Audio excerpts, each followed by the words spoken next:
crafters and gamers alike. My name is Deadly D's and this is Gaming with D's. What's up, you guys? Welcome to another special edition of Gaming with D's. Today we are doing The Grinch Who Stole Christmas, narrated by your boy D's. So once again, you guys, if you like content like this, please make sure you subscribe. Please make sure you click that like button. And don't forget to turn on your notifications so you know when DZVill Gaming and Tutorials and Gaming with D's got a new video coming fresh out the lab. Also, make sure to join us on our Discord server as well as our Facebook page if you want to try to get with other like-minded individuals, man, and make some new friends, man. Be part of the family. That's the place to be. I'm your host, D's. Let's jump right into it. How the Grinch Stole Christmas by Dr. SEUSS. Every Who down in Whoville liked Christmas a lot, but the Grinch who lived just north of Whoville did not. The Grinch hated Christmas the whole Christmas season. Now, please don't ask why, no one quite knows the reason. It could be his head wasn't screwed on just right. It could be, perhaps, that his shoes were too tight. But I think the most likely reason of all may have been that his heart was 2 sizes too small. Whatever the reason, his heart or his shoes, he stood there on Christmas Eve hating the Who's, staring down from his cave with a sour grinchy frown at the warm lighted windows below in their town. For he knew every Who down in Whoville beneath was busy now hanging a mistletoe wreath. And they're hanging their stockings, he snarled with a sneer. Tomorrow is Christmas, it's practically here. Then he growled with his Grinch fingers nervously drumming, I must find some way to stop Christmas from coming. For tomorrow he knew all the Who girls and boys would wake bright and early, they'd rush for their toys, and then, oh the noise, noise, noise. That's the one thing he hated, the noise. Then the Who's young and old would sit down to a feast, and they feast, and they feast, and they feast. Feast. They would feast on Who pudding and rare Who roast beef. And that was something that Grinch couldn't stand in the least. And then they do something he'd like least of all.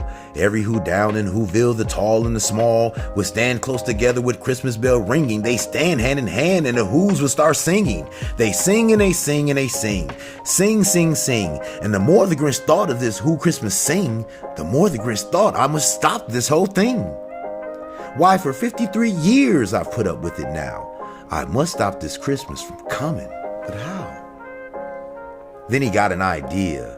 An awful idea. The Grinch got a wonderful, awful idea. I know just what to do, the Grinch laughed in his throat, and he made a quick Santa Claus hat and a coat, and he chuckled and clucked, what a great Grinchy trick. With this coat and his hat, I look just like Saint Nick. All I need is a reindeer, the Grinch looked around, but since reindeer are scarce, there was none to be found. Did that stop the old Grinch? No, the Grinch simply said, if I can't find a reindeer, I'll make one instead. So he called his dog Max, then he took some red thread and he tied a big horn on the top of his head. Then he loaded some bags into some old empty sacks on a ramshackle sleigh and he hitched up old Max. Then the Grinch said, giddy up, and the sleigh started down toward the homes where the Who's lay, a snooze in their town. All their windows were dark, quiet snow filled the air, all the Who's were all dreaming sweet dreams without care. When he came to the first little house in the square, this is stop number 1, the old Grinch Claus hissed, and he climbed to the roof, empty bags in his fist. Then he slid down the chimney, a rather tight pinch, but if Santa could do it, then so could the Grinch. He got stuck only once for a moment or two. Then he stuck his head out, the fireplace flew, where the little Who stockings all hung in a row. These stockings, he grinned, are the first things to go. Then he slithered and slunk with a smile most unpleasant around the whole room, and he took every present. Pop guns and bicycles, roller skates and drums, checkerboards, tricycles, popcorn and plums. And he stuffed them in bags, then the Grinch very nimbly stuffed all the bags one by one up the chimney. Then he slunk to the ice box. He took the Who's feast. He took the Who pudding. He took the roast beef. He cleaned out the ice box as quick as a flash. Why, that Grinch even took their last can of Who hash. Then he stuffed all the food of the chimney with glee. And now, grinned the Grinch, I will stuff up the tree. And the Grinch grabbed the tree and he started to shove when he heard a small sound like the coo of a dove.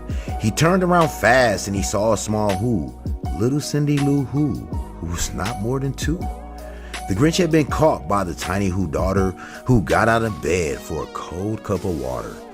She stared at the Grinch and said, "Santa Claus, why? Why are you taking our Christmas tree? Why?" But you know, that old Grinch was so smart and so slick, he thought up a lie and he thought of it quick. "Why, my sweet little tot," the fake Santa Claus lied, "there's a light on this tree that won't light on one side. So I'm taking it home to my workshop, my dear. I'll fix it up there and then I'll bring it back here." And his fib fooled the child. Then he patted her head and he got her a drink and he sent her to bed.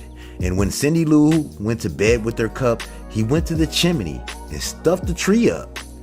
Then the last thing he took was the log for the fire. Then he went up the chimney himself, that old liar. And on their walls he left nothing but hooks and some wire. And one speck of food that he left in the house was a crumb that was even too small for a mouse. Then he did the same thing to the other Who houses, leaving crumbs much too small for other Who's mouses. It was 1/4 dawn, all the Who's still abed. All the Who's still a snooze while he packed up his sled. He packed it up with their presents, their ribbons, their wrappings, the tags and the tinsel, the trimmings, the trappings. There, 1,000 feet up, upside of Mount Crumpet, he rode with the load to the tip tops to dump it. Pooh-pooh to the Who's, he was grinchiously humming. They're finding out now that no Christmas is coming. They're just waking up, I know just what they'll do. Their mouths will hang open a minute or two, then the Who's down in Whoville will all cry boo-hoo. "That's the noise," grinned the Grinch, "that I must simply hear." So he paused and the Grinch put his hand to his ear.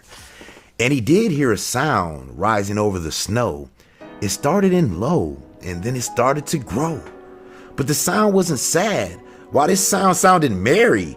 It couldn't be so, but it was merry, very. He stared down at Whoville. The Grinch popped his eyes. Then he shook. What he saw was a shocking surprise. Everyone down in Whoville, with tall and the small, was singing without any presents at all. He hadn't stopped Christmas from coming. It came. Somehow or another, it came just the same. And the Grinch, with his Grinch feet ice cold in the snow, stood puzzling and puzzling. Now, how could this be so? It came without ribbons. It came without tags. It came without packages, boxes of bags. And he puzzled 3 hours till his puzzler was sore. Then the Grinch thought of something he hadn't thought of before. Maybe Christmas, he thought, doesn't come from a store. Maybe Christmas, perhaps, means a little bit more. And what happened then? Well, in Whoville they say that the Grinch's small heart grew 3 sizes that day. And the minute his heart didn't feel so quite tight, he whizzed with his load through the bright morning light. And he brought back the toys and the food for the feast. And he himself, the Grinch, carved the roast beef.